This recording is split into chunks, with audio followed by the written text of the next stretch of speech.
আজকের আমি রান্না করব দই বেগুন। শীতকাল এসে গেছে, শীতকালে নানান টাইপের বেগুন পাওয়া যায়।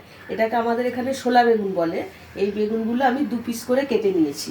এটা দিয়ে আমি এখন দই বেগুন বানাবো। দই বেগুন বানানোর জন্য লাগছে আমার নুন, হলুদ, একটু চিনি, কালো জিরে, শুকনো লঙ্কা, তেজপাতা, কাঁচা লঙ্কা আর পোস্ত সর্ষে একটু বেটে নিয়েছি। মেন লাগবে দই।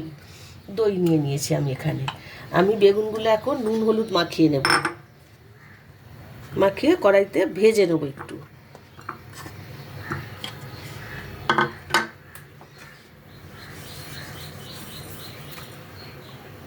নুন হলুদ মাখিয়ে বেগুনগুলো ভালো করে আমি মাখিয়ে নেব। নুন হলুদ মাখানো হয়ে গেছে, আমি কড়াইটা জ্বালিয়ে নিলাম। এখন দেবো আমি সর্ষের তেল। এটা আমি সর্ষের তেলেই করব। সর্ষের তেল দিয়ে বেগুনগুলো আমি ভেজে নেব।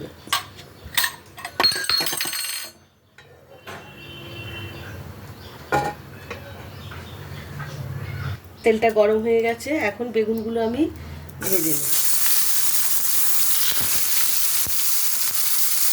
বেগুনগুলো কিন্তু আমি গোটার সময় কেটেছি।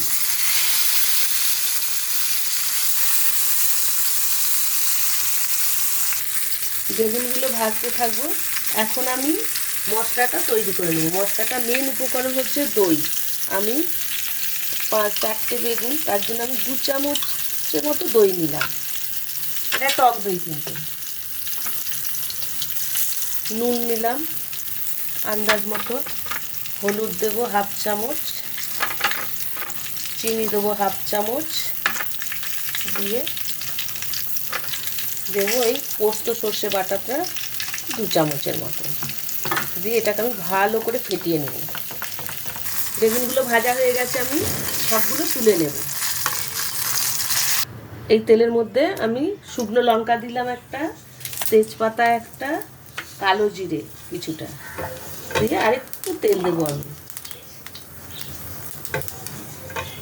এই যে ব্যাটারের সমস্ত দইয়ের সাথে যে মশলাটা ফেটিয়ে রেখেছি, এই মশলাটা আমি এর মধ্যে দিয়ে দেবো। মশলাটা ভালো করে আমি একটু কষিয়ে নেব।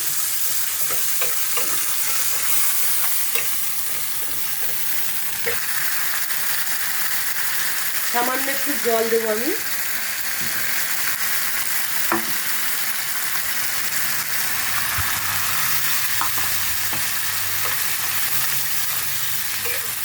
দেবো 2টো কাঁচা লঙ্কা, একটা পাকা লঙ্কাও দিয়ে দিই, দেখতে ভালো লাগবে।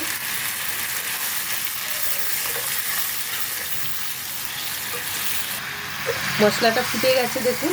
এখন আমি এই বেগুনগুলো আস্তে আস্তে ছেড়ে দেবো।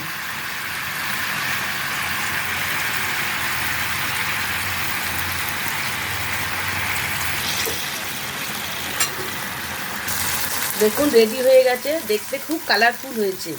রেডি হয়ে গেছে একদম দই বেগুন। খেতে খুব স্বাদ হয় এইভাবে। সাধারণ উপকরণ দিয়ে তাড়াতাড়ি রান্নাও হয়ে যায়। এখন আমি গ্যাসটা বন্ধ করে নামিয়ে নেব। চারিদিক থেকে তেল গড়িয়ে পড়ছে একদম তরকারি, দেখেছেন? আমি এখন আস্তে আস্তে তুলে নেব।